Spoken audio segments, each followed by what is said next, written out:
কি ছিল আমার অপরাধ? গল্পের পার্ট 2 নিয়ে আইছি। তো বেশি কথা না কইয়া গল্পের পার্ট 2টা শুরু কইরা দেই। হঠাৎ আপুর বিছানার দিকে তাকিয়ে দেখি ওই ছেলেটা ওইখানে নেই, হয়তো আপুর সাথে কথা বলাকালীন সুযোগ বুঝে পালিয়েছে। তখন আমি বললাম, ওই ছেলেটার নাম কি আপু, আর কোথায় থাকে সে? আপু বলল, আমি বলবো না, নয়তো তুই সবার কাছে ধরিয়ে দিবি ওকে। আমি বললাম, না বললে কিন্তু বলে দেব সবাইকে। আপু বলল, না তুই এটা করতে পারিস না। আমি বললাম, না বললে এটা করতে বাধ্য হব আমি। আপু বিছানা থেকে নেমে এসে আমার সাথে কথা বলতে বলতে তাকিয়ে দেখি আপুর কাপড় পরে নিয়েছে, হয়তো চাদরের মধ্যে থাকাকালীন পরে নিয়েছে।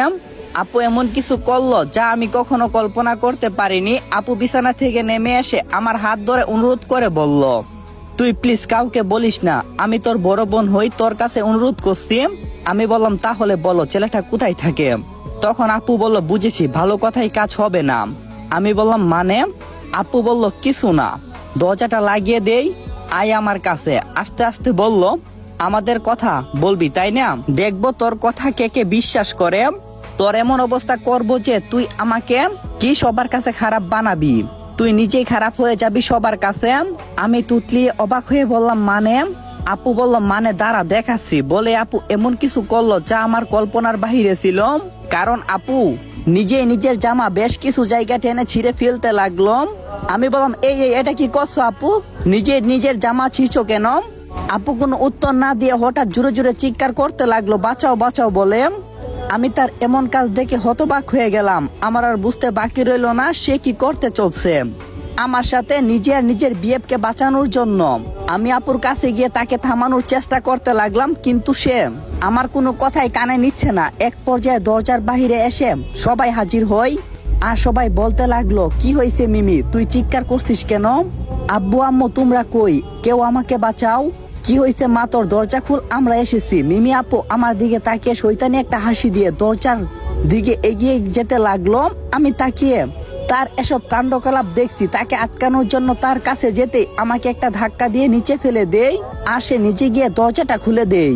দরজা খুলে দিতেই সবাই হামাগুড়ি দিয়ে ভিতরে ঢুকে পড়ে। মিমি আপু গিয়ে তার মাকে জড়িয়ে ধরে কাঁদতে লাগলো। সবাই ভীষণ অবাক হয়ে যায় মিমি আপুকে এভাবে এই অবস্থায় দেখে, আর তার চেয়ে বেশি অবাক হয়ে যায় তার সাথে আমাকে আপুর রুমে দেখে। কি হয়েছে মা, তোর এই অবস্থা কে করছে, আর তুই কান্না করছিস কেন? মিমি আপু বলছে, মা ও না। তখন তারা বলল, কার কথা বলছিস?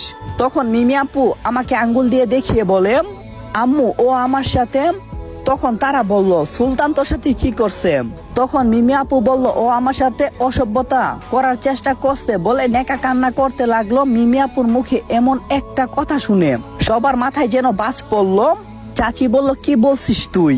মিমি বলল, ঠিক বলছি আম্মু, ও আমার সাথে অসভ্যতা করার চেষ্টা করছে। আমি যখন ঘুমিয়েছিলাম তখন সাইমন আমার রুমে ঢুকে আসে আর আমার গায়ের আপত্তিকর জায়গায় স্পর্শ করে। এরপর আমার ঘুম ভেঙে যায়। তখন সে বই পেয়ে যায় আর আমার উপর জবরদস্তি করার চেষ্টা করে বলে আমি জোরে জোরে কাঁদতে লাগলাম। আমি মিমি আপুর মুখ থেকে এমন নোংরা আর বাজে কথা শুনবো তা কখনো আমি ভাবতে পারিনি। আমি কখনো ভাবিনি যে একটা মানুষ এতটা নিখুঁতভাবে সুন্দর করে সাজিয়ে মিথ্যা বলতে পারে। আম্মু বলল, কিন্তু আমার ছেলে তো এমন কিছু করবে না, তাও আবার নিজের বড় বোনের সাথে। তখন চাচি বলল, আপনি কি বলতে চাচ্ছেন ভাবি, আমার মেয়ে মিথ্যা বলছে, তাও আবার নিজের সম্মান নিয়ে? আমি বলে উঠলাম, না আমি এমন কিছু করিনি, আপু সব বানিয়ে বলছে। বিশ্বাস করো আম্মু, আমি এমন কিছু করিনি। এরপর যা হলো তা জানতে চাইলে 3000 কপি লিংক কমপ্লিট করে দিও। ততক্ষণ পর্যন্ত ভালো থেকো, আর দেখা হবে পরবর্তী পর্বে যদি আপনারা চান।